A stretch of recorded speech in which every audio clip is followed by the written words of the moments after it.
नमस्कार मित्रों, स्वागत है आप सबका आपके अपने YouTube चैनल जी मैथ्स वाला में।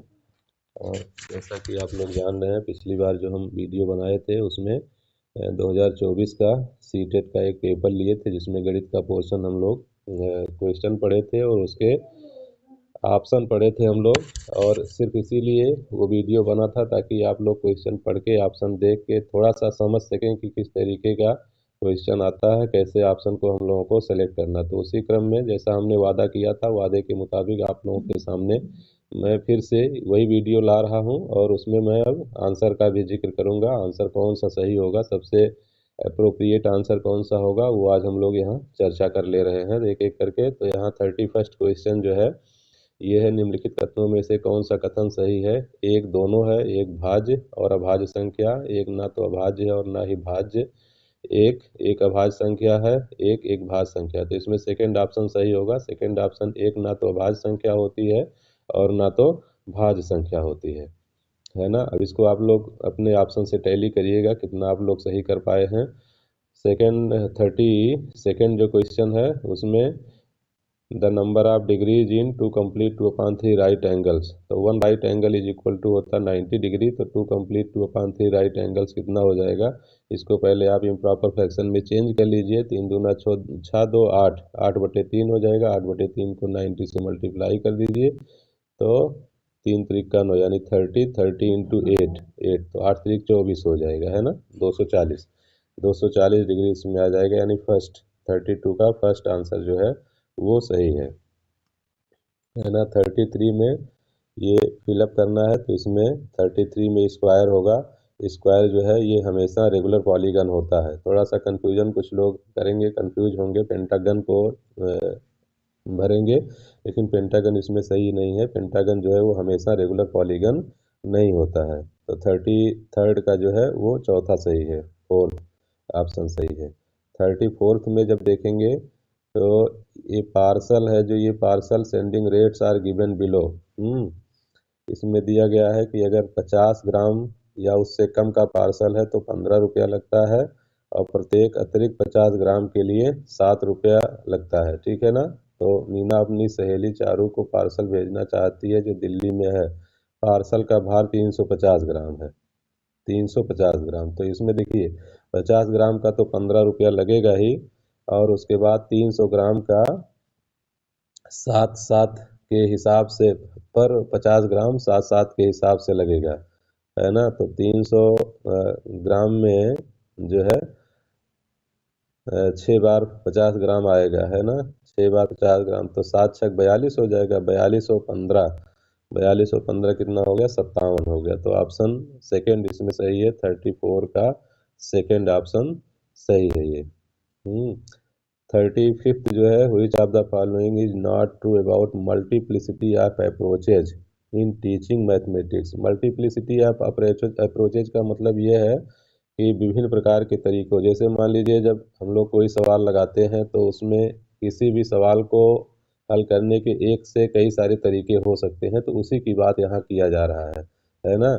तो क्या कह रहा है, इस तरह के विकल्प प्रस्तुत करने से बच्चों को उस उपागम का अन्वेषण करने और उपयोग करने का अवसर मिलता है जो उनके लिए सबसे स्वाभाविक और आसान हो। सही बात है, अगर कई तरीके की विधियां हम लोग बताएंगे बच्चों को तो बच्चे काफ़ी डिटेल में उसको सीखेंगे और वो जान पाएंगे कि किस सवाल को हल करने के कौन सा अच्छा मेथड है, तो उस अकॉर्डिंग उस मेथड को वो चूज कर पाएंगे। सेकंड है, या स्कूली गणित को एक ही सही उत्तर होने की परंपरा से मुक्त करने के लिए महत्वपूर्ण है, तो ये भी सही है।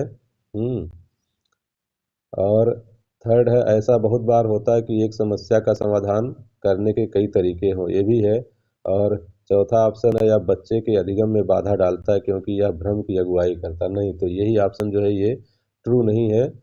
और मल्टीप्लिसिटी ऑफ अप्रोचेज की बात करें तो बाकी ऊपर के तीनों ऑप्शन ठीक है। ये चौथा थोड़ा निगेटिव है, ये भ्रम की अगुवाई नहीं करता, भ्रम पैदा नहीं करता, बल्कि एक अच्छा मेथड बच्चों के सामने रखता है कि कौन सा मेथड बच्चे जो है अप्लाई करें और उसका करेक्ट आंसर आ जाए।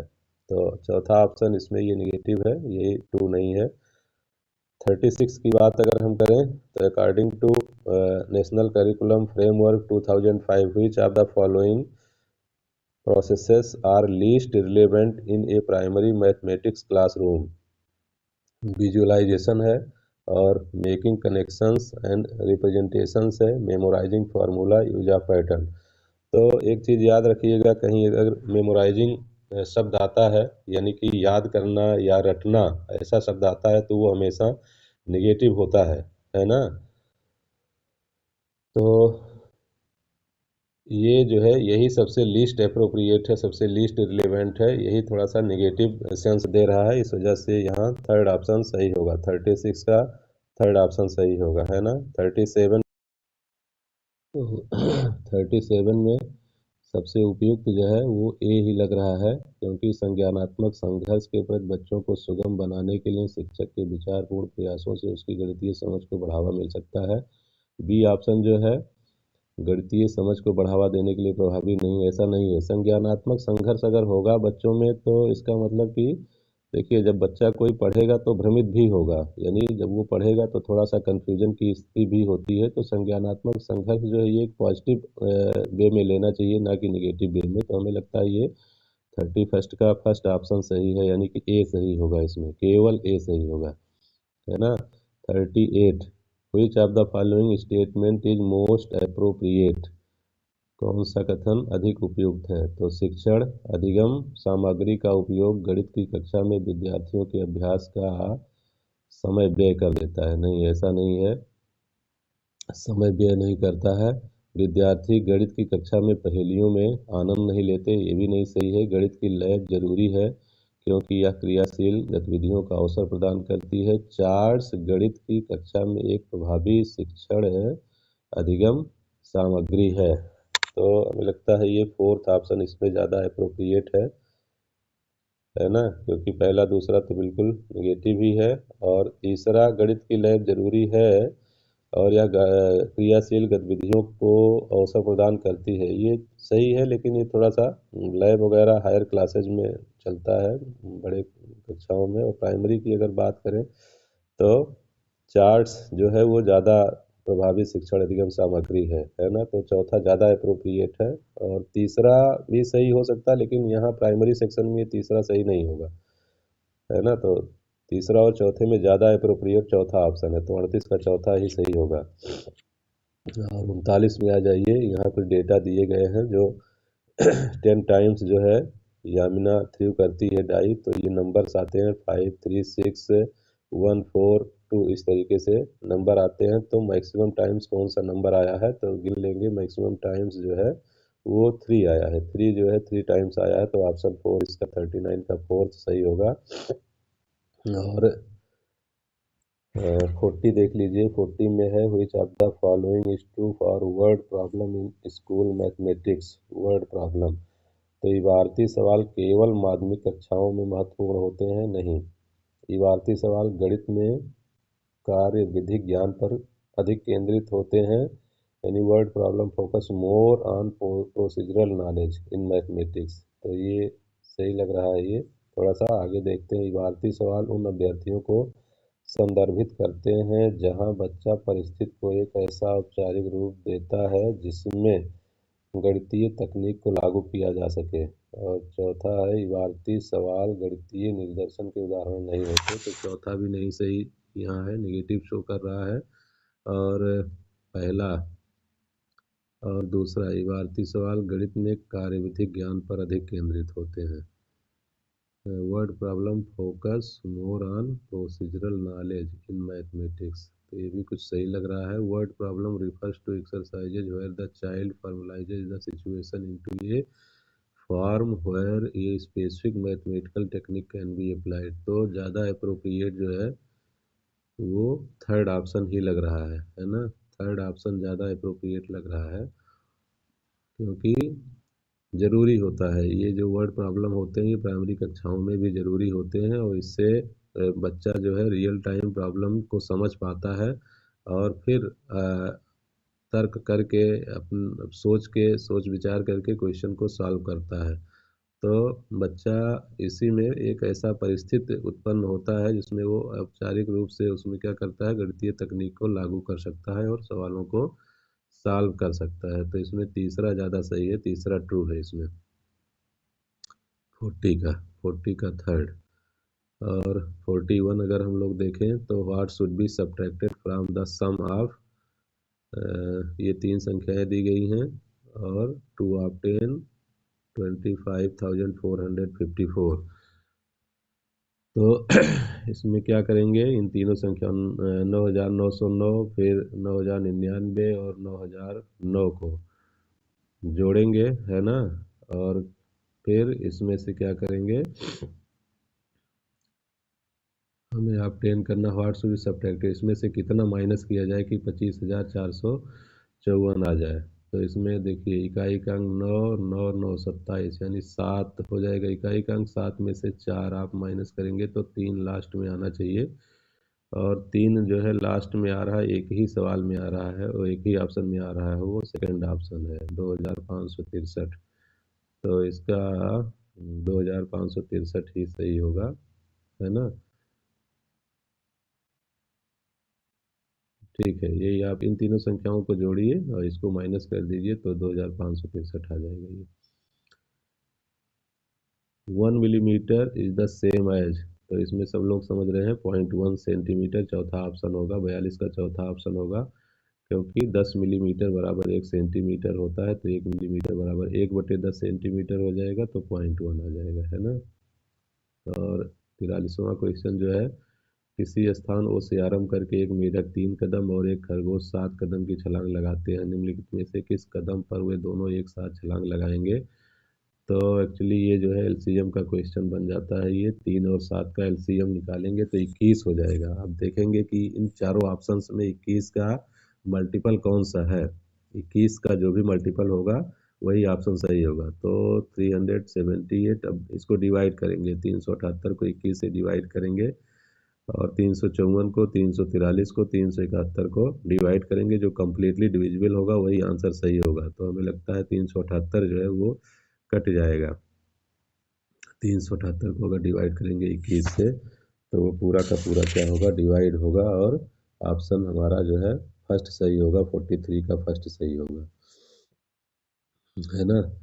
इसमें डिवाइड करके अगर देखना चाहें तो 378, 378 को डिवाइड करिए कितने से, 21 से। 21 वन जा कितना जाएगा, 21 आएगा, है ना। यहाँ 6 हो गया, 1 हो गया और 8 हो गया, और 8 बार जाएगा ये, यानी 18 बार जाएगा। तो यही जो है वो सही होगा 43 का फर्स्ट। 44 में आ जाइए, निम्नलिखित में से कौन सा मॉडल शुरुआती कक्षा के विद्यार्थियों में इकाई, दहाई और सैकड़े के संबंध के बारे में अवधारणात्मक समझ विकसित करने के लिए सबसे कम उपयुक्त है। सबसे कम उपयुक्त तो गिनतारा, अबाकस जान ही रहे हैं सब लोग। उसके बाद स्थानीय मान चार्ट, ये भी सही है। इकाई, दहाई, सैकड़ा समझाने के लिए डीन्स ब्लॉक, डीन्स ब्लॉक से भी हम लोग जो है इकाई और दहाई, जो मैथ किट में, गणित के मैथ किट में जो मिला हुआ है, तो डीन्स ब्लॉक उसमें है, उस वहाँ से भी इकाई, दहाई, सैकड़ा और स्थानीय मान की समझ विकसित किया जा सकता है। मुद्रा से भी होता है, लेकिन मुद्रा थोड़ा सा, जो प्राइमरी कक्षाओं की बात करेंगे तो मुद्रा उतना फिट नहीं बैठता है ना, जितना कि ये तीनों बैठते हैं इकाई, दहाई, सैकड़ा समझाने के लिए। तो हमें लगता है मुद्रा जो है इसमें वो कम अप्रोप्रिएट होगा, मुद्रा ही इसका आंसर सही होगा। यही जो है लीस्ट अप्रोप्रिएट ऑप्शन होगा। तो 44 का चौथा सही है। और 45वां देखेंगे, how many packets of 1/12 kilogram salt can be made from 7 complete 1/2 kilogram of salt, है ना। तो इसको डिवाइड कर देंगे, भिन्नों का भाग है 7 सही 1/2 किलोग्राम में कितने पैकेट बन सकते हैं 1/12 किलोग्राम के। तो 7 सही 1/2 को डिवाइड करिए 1/12 से, तो 7 दूना 14, एक 15/2, ये कितना हो जाएगा 15/2, है ना। 15/2, और इसको जब आप डिवाइड करेंगे 1/12 से, डिवाइडेड बाई 1/12, तो ये मल्टीप्लाई हो जाएगा इसके रेसिप्रोकल से, यानी कि 12/1 से मल्टीप्लाई, तो 12/1 हो गया, तो 2×6 = 12 है ना, 15×6 = 90, तो इसमें कितना आ जाएगा, 90 आ जाएगा आंसर, यानी 45वां का दूसरा ये सही होगा, 45 का दूसरा सही होगा। तो उसके बाद 46 पे आ जाइए। ये student of class third solve 26 × 5 as, तो इसमें सीधी सी बात है कि 46 में जो है ये कॉन्सेप्ट ऑफ रीग्रुपिंग होगा। इसमें बच्चे को स्थानीय मान यानी पुनर्समूहीकरण की अवधारणा या स्थानीय मान की समझ उसको नहीं है, इसी वजह से वो 5×30 को पूरा कम्प्लीटली रखा, वो कैरी नहीं ले जा रहा है, यानी रीग्रुपिंग नहीं कर रहा है ना।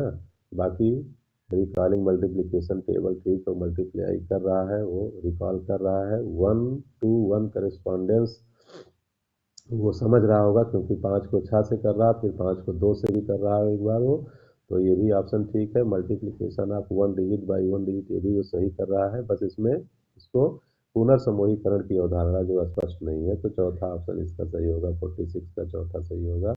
और 47 में आ जाइए, तो which of the following is related too early number concept formation, यानी शुरुआती कक्षाओं में जो हम संख्या अवधारणा को सिखाते हैं, तो उसमें कौन सा ज़्यादा उपयुक्त है ना।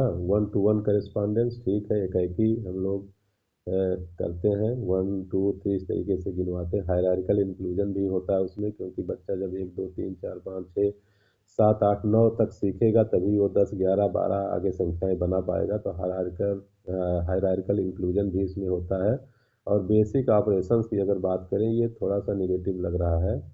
हाँ, बेसिक ऑपरेशन का मतलब वही आ जाएगा, जोड़ घटाना गुणा भाग, लेकिन जोड़ घटाना गुणा भाग इसमें थोड़ा सा उतना रिलेवेंट नहीं लग रहा है ना, क्योंकि प्राइमरी कक्षाओं में पहले हम लोग 1-to-1 करेस्पॉन्डेंस और हायरार्किकल लेकर ही चलते हैं, उसके बाद की बात होती है जोड़ घटाना गुणा भाग, है ना। तो क्वेश्चन है, निम्नलिखित में से कौन से आरंभिक संख्या अवधारणा की बात अगर हम लोग कर रहे हैं, तो एकी संगत और पदानुक्रमित समावेशन यही सही, यानी ए और बी सही होगा, पहला ऑप्शन 47 का पहला ऑप्शन सही होगा।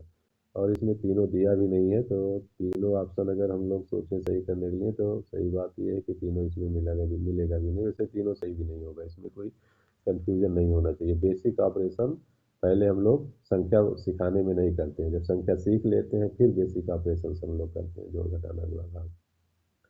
फिर 48 में आ जाइए, नेशनल एजुकेशन पॉलिसी, इसमें दिया है 2020 talks about knowledge of India. Knowledge of India की बात की गई है एनईपी 2020 में, तो वो क्या है, वो है सांस्कृतिक आदान प्रदान कार्यक्रमों के हिस्से के रूप में विभिन्न राज्यों का दौरा, ठीक है। और विद्यार्थियों के ज्ञान में वृद्धि के आकलन के लिए औपचारिक परीक्षाएं, ये परीक्षा वाली बात इसमें नहीं है। बाकी तीसरा ऑप्शन देखते हैं, आधुनिक भारत के प्रति प्राचीन भारत का ज्ञान और उसका योगदान, ये भी ठीक है। विभिन्न विषयों जैसे गणित, खगोल विज्ञान, चिकित्सा, कृषि इत्यादि के हिस्से के रूप में आदिवासी ज्ञान, स्वदेशी और पारंपरिक तरीके, ये भी ठीक है। तो इसमें निम्नलिखित में से कौन सा कथन सम्मिलित नहीं है, तो हमें लगता है ज़्यादा सटीक आंसर जो होगा वो परीक्षाओं की बात इसमें हो रही है उसी में, है ना, यानी कि औपचारिक परीक्षाएं, ज्ञान में वृद्धि के आकलन की औपचारिक परीक्षाओं का जिक्र नहीं किया गया, तो ऑप्शन 48 में सेकंड ऑप्शन यही जो है निगेटिव शो हो रहा है, तो यही सही होगा इसमें। फिर ये आ गया 49 में, ये वैल्यू हम लोग देखेंगे, इसको बोर्ड मास रूल लगाएंगे, बोर्ड मास रूल से इसको सॉल्व करेंगे। 25.3 × 5 - 35 डिवाइडेड बाई 5, तो इसमें पहले क्या करेंगे, अब इसको सॉल्व करना पड़ेगा थोड़ा सा, पहले हम लोग डिवीजन करेंगे, फिर मल्टीप्लाई, फिर एडिशन, फिर सब्ट्रैक्शन। तो 35 को क्या करेंगे, 5 से डिवाइड करेंगे तो 7 आ जाएगा, है ना। और यहाँ पे मल्टीप्लाई कर लीजिए, 5 × 15, 5 × 15 के 5 आ गया, और 5×5 = 25, 26 हो गया, 5×2 = 10, 10×2 = 12 हो गया, तो ये कितना आ जाएगा, 126.5 हो गया, माइनस आपका 7 आ जाएगा, -7 आ गया, और माइनस हो जाएगा 3 पचे 15 और 3 8 24, 1 25, 3 1 कम 3 2 5, 55.5 हो गया। तो अब इसमें क्या करेंगे, पहले इन दोनों को पहले आप प्लस कर लीजिए। 126.5 में से 7 माइनस कर लीजिए, ऐसे कर लीजिए तो कितना आ जाएगा 119, 119.5 हो जाएगा और माइनस 55.5 हो जाएगा, 55.5। तो 0.5 निकल ही गया और 100 में से 55 गया तो 45, 45 और 20 कितना हो जाएगा, 45 और 20 65, 65 और एक और कम कर दीजिए तो 64। ऑप्शन इसका जो है वो सही होना चाहिए। कितना आ रहा है इसमें, 64 ऑप्शन सही होना चाहिए, तो 64 सही है। लास्ट ऑप्शन जो है वो 64 दिया है तो 64 आएगा, 49 का 64 है ना। सॉल्व करिएगा, बोर्ड मास रूल लगेगा इसमें, थोड़ा डेसिमल में दिया है तो कोई दिक्कत नहीं होना चाहिए इसमें, है ना। 50 क्वेश्चंस पे हम लोग आते हैं कि which of the following is most appropriate to introduce data handling. Data handling की बात जो है वो प्राइमरी सेक्शंस में होता है, प्राइमरी कक्षाओं में। कक्षा 5 में डेटा हैंडलिंग के का टॉपिक दिया गया है इसमें, आंकड़ा प्रबंधन का। तो कौन सा मोस्ट अप्रोप्रिएट है, तो इसमें विद्यार्थियों को एक शहर की 5 साल की जनसंख्या का गणना दिखाना और विद्यार्थियों को जनसंख्या वृद्धि की तुलना करने को कहना, श्यामपट्ट पर एक दंड आरेख रेखांकित करना, विद्यार्थियों को उसमें से आंकड़ों को पढ़ने के लिए कहना, विद्यार्थियों को बस और ट्रेन के समय समय सारणियों को पढ़ाने के लिए कहना और समय सारणियों को समय की समय सारणी पढ़ाने के लिए, और कक्षा में विद्यार्थियों की लंबाई, उनका पसंदीदा खाना, रंग, कार्टून इत्यादि ये इकट्ठे करना और आंकड़ों के पर आधारित प्रश्न पूछना। तो हमें लगता है चौथा ज़्यादा सही होगा। है तो ये चारों ऑप्शन ठीक लग रहा है, ठीक है ना, लेकिन इसमें जो मोस्ट अप्रोप्रिएट होगा तो वो इसलिए सही होगा क्योंकि जब आप बच्चे कक्षा में बैठे रहेंगे, क्लास में रहेंगे और उनके पसंदीदा रंग, कार्टून, है ना, या उनकी लंबाई, उनका वजन, इस तरीके से जब आप उन्हीं से पूछेंगे, उन्हीं से रिलेट करेंगे तो बच्चे उसमें ज़्यादा इंटरेस्ट लेंगे। और फिर ये जो डेटा हैंडलिंग जब आप करेंगे, डेटा बनाएंगे, टेबल बनाएंगे तो बच्चे उसको अच्छे से समझ पाएंगे। बाकी ट्रेन की समय सारणी आप पढ़ा देंगे तो उससे उतना उनका इंटरेस्ट नहीं होगा। और दंड आरेख बना दिए यानी कि बार ग्राफ बना के विद्यार्थियों को आंकड़ा पढ़ने के लिए कह रहे हैं तो ये उतने रिलेवेंट नहीं है। हालांकि ये सब भी डेटा प्रबंधन में आता ही है, लेकिन ये फोर्थ ऑप्शन जो है वो ज़्यादा सही है। अगर हम प्राइमरी कक्षाओं की बात करें तो बच्चे चौथे ऑप्शन में जो दिया गया वहाँ ज़्यादा इंटरेस्ट लेंगे और अच्छे से वहाँ सीखेंगे बच्चे, है ना। तो चौथा ऑप्शन सही होगा, ये 50 का चौथा ऑप्शन सही होगा। 51 अगर हम लोग देखें तो according to national education policy 2020 assessment of learners include, है ना, विद्यार्थियों का आकलन जो है वो उसमें क्या क्या होता है।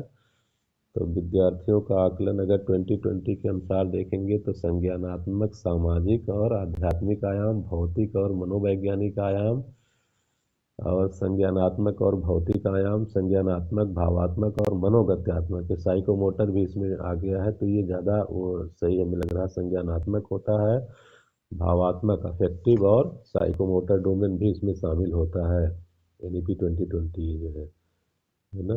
एक वीडियो हम बनाएंगे, एक वीडियो क्या, दो वीडियो हम बनाएंगे। एक तो होगा जो एनईपी 2020 पे होगा और दूसरा एनसीएफ 2005, ये दो वीडियो हमारा अलग से आएगा और सारी चीज़ें इसमें हम लोग कवर करेंगे क्योंकि जो भी पेपर आएगा उसमें कम से कम 2-3 क्वेश्चन एनईपी 2020 और एनसीएफ 2005 से अवश्य आएगा, तो अच्छे से इसको समझना होगा। इसमें फिलहाल 51 में चौथा ऑप्शन सही है, संज्ञानात्मक यानी cognitive, affective and psychomotor domain.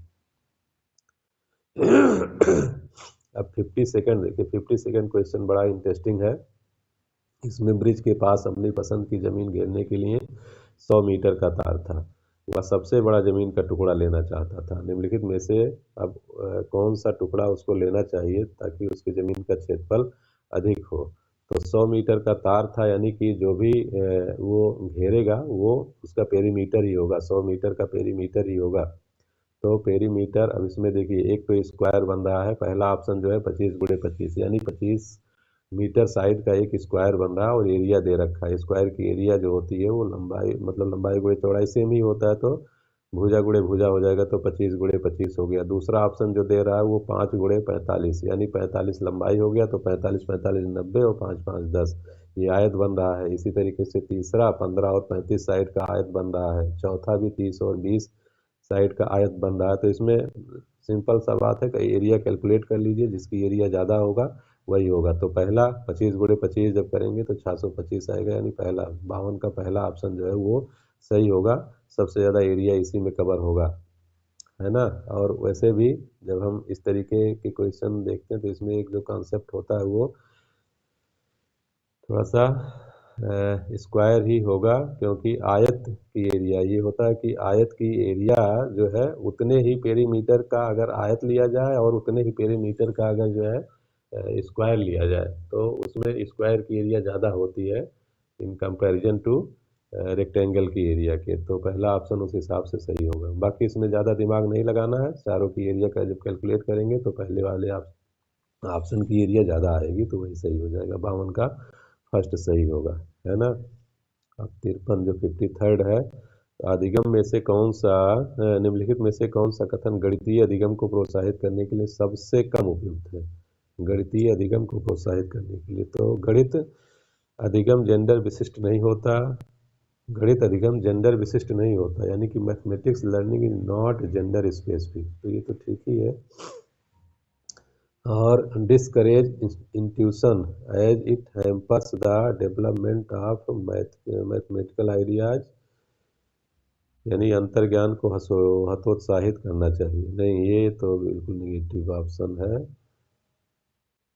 बस यही, आगे बढ़िए ना, ये ऐसा ऑप्शन मिल गया कि अंतर्ज्ञान को हतोत्साहित करना चाहिए। बिल्कुल नहीं हतोत्साहित करना चाहिए, आगे पढ़ने की जरूरत नहीं है। यही जो है लीस्ट अप्रोप्रिएट होगा, ठीक है ना।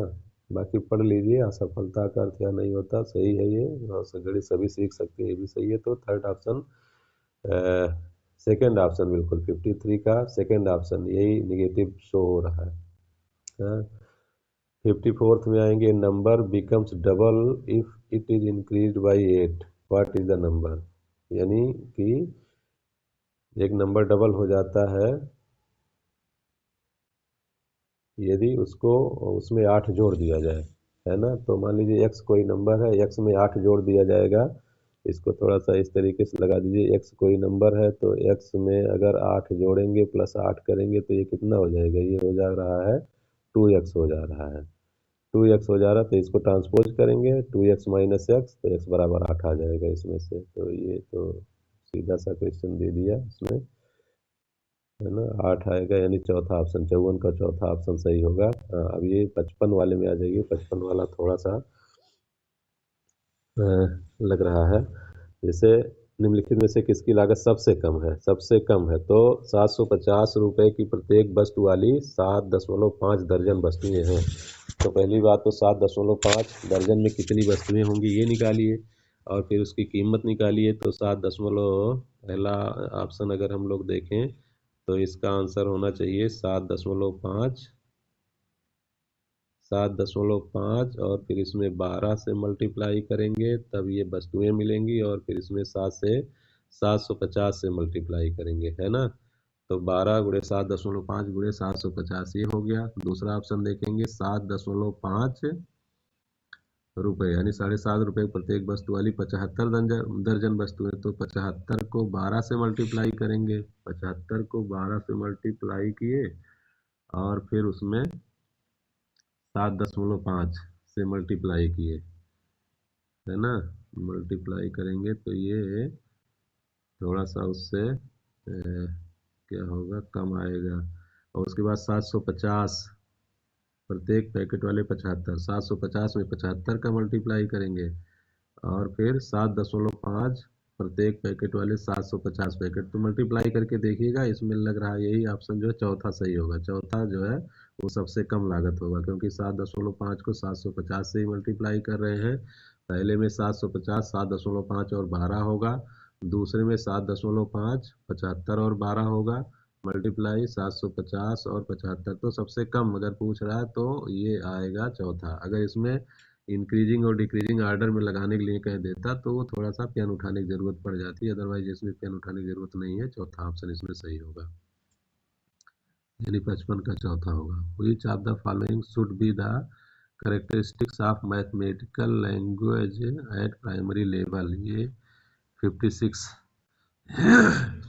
है, यानी कि निम्नलिखित में से कौन सी प्राथमिक स्तर पर गणितीय भाषा की विशेषताएं होनी चाहिए। प्राथमिक स्तर पर गणितीय भाषा, तो यह सटीक होना चाहिए, सही है। अस्पष्ट होनी चाहिए ना, यही निगेटिव है। बच्चे की दैनिक जीवन में उपयोग की जाने वाली भाषा के माध्यम से इसे प्रबलित किया जाना चाहिए, बिल्कुल सही है।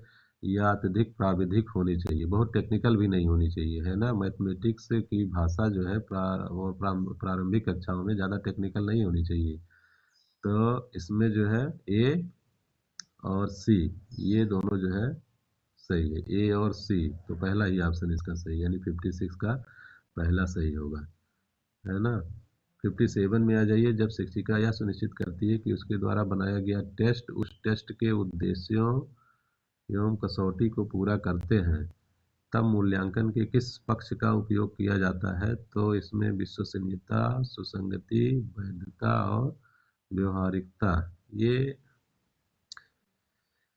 ये थोड़ा सा देखिए इसको। एक क्वेश्चन जो है, जब शिक्षिका यह सुनिश्चित करती है कि उसके द्वारा बनाया गया टेस्ट उस टेस्ट के उद्देश्यों एवं कसौटी को पूरा करते हैं। उद्देश्य और कसौटी दोनों पूरा करता है अगर वो टेस्ट, तब कौन सा पक्ष होगा मूल्यांकन का। तो विश्वसनीयता हो गई, सुसंगति, कंसिस्टेंसी तो नहीं होगा, और प्रैक्टिकलिटी भी नहीं होगा। बात रही रिलायबिलिटी और वैलिडिटी की, तो हमें लग रहा है वैलिडिटी यानी वैधता ज़्यादा उपयुक्त आंसर होगा इसमें, और 57 का यही सही होगा, तीसरा। फिर 58 में तो बिल्कुल हलवा सा क्वेश्चन दे दिया गया 1, 8, 27, 64 और 125 में अगला नंबर क्या होगा। तो 1 है, 1 का क्यूब, 8 है, 2 का क्यूब, 27 है, 3 का क्यूब यानी 1 का क्यूब, 2 का क्यूब, 3 का क्यूब, 4 का क्यूब, 5 का क्यूब। फिर अगला नंबर आएगा 6 का क्यूब, 6 का क्यूब 216, 7 का क्यूब 243। तो दूसरा ऑप्शन सही, 58 का दूसरा ऑप्शन इसमें सही होगा। और 59 में आ जाए तो 59 में sum of all angles of a triangle 180 degree होता ही है, इसमें कुछ कहना ही नहीं है। 60 में आ जाइए तो 60 में थोड़ा सा ये दिया गया है कि कक्षा 2 की बात है, 182 में से 67 माइनस किया गया है, इसको हल करवाया गया है ना। तो यहाँ पे इसमें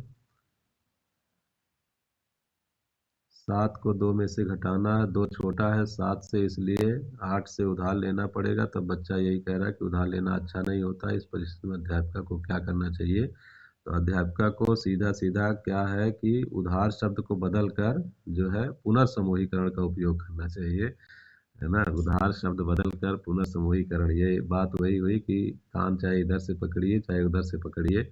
अब हो सकता है बच्चा पुनर्समूहीकरण भी थोड़ा सा ना समझ पाए, है ना, लेकिन फिर बच्चे को दूसरे तरीके से समझाना होगा कि उधार की प्रक्रिया कैसे होती है। उसको अगर उधार ना कहिए, ठीक है ना, पुनर्समूहीकरण कर लीजिए। है आंसर तो यही सही है, 60 का चौथा ही आंसर सही होगा, क्योंकि पहला जो है वो अध्यापिका को बच्चे को कहना चाहिए घटाव की कलन भी सीखने पर ध्यान दे, ऐसा नहीं बच्चे को समझाएंगे, बच्चा ध्यान दे ही रहा तभी वो क्वेश्चन पुटअप कर रहा। बच्चे अध्यापिका को बच्चे के प्रश्न को नज़रअंदाज बिल्कुल नहीं करना है, और ना तो बच्चे को डांटना है। तो चौथा ही ऑप्शन ज़्यादा अप्रोप्रिएट है। हालांकि बच्चा पुनर्समूहीकरण थोड़ा सा समझ नहीं पाएगा, लेकिन उसको समझाया जाएगा बोर्ड पे कि हाँ बेटा इस तरीके से उधार लिया जाता है, इस तरीके से जो किया जा रहा है इसको उधार ना कह के पुनर्समूहीकरण किया कहा जाए। तो ज़्यादा उपयुक्त आंसर यही होगा, यानी कि 60 का जो है चौथा सही होगा। तो मित्रों हमने कोशिश किया है कि आपको एक कॉन्फिडेंस लाऊं इस तरीके से क्वेश्चन को सॉल्व करके और उसका आंसर देके। अब आप लोग देख रहे हैं कि बहुत ज़्यादा इसमें पेन उठाने की ज़रूरत नहीं है, तो पेपर आता भी ऐसे, मैथ का पेपर ऐसे ही मिलेगा। हो सकता है एक दो क्वेश्चंस में पेन उठाने की ज़रूरत पड़ जाए, अदरवाइज आपको पूरा फुल कंसंट्रेशन के साथ अपना दिमाग ही चलाने की ज़रूरत होती है ऐसे पेपर को सॉल्व करने के लिए। तो अगर हमारा प्रयास अच्छा लगा हो तो हौसला अफजाई ज़रूर करिएगा। और अपना इवैल्यूएशन ज़रूर करिएगा कि आपने कितना सही किया था। जो भी सही रहा होगा, एक कॉन्फिडेंस बना होगा और आगे हम लोग ऐसे ही क्वेश्चंस पेपर को सॉल्व करते रहेंगे। आगे आने वाले समय में हम लोग और भी क्वेश्चंस पेपर लेकर आएंगे, प्रीवियस ईयर क्वेश्चन पेपर, और सॉल्व करेंगे। फिलहाल अगला वीडियो जो हमारा आएगा वो हमें लगता है कि एक NEP 2020 और NCF 2005 पर वीडियो बनना चाहिए। वहाँ से क्वेश्चन 2-3 ज़रूर पूछा जाता है, पेपर हम लोग देख रहे हैं। तो आज के लिए मित्रों इतना ही। नमस्कार, बहुत बहुत धन्यवाद।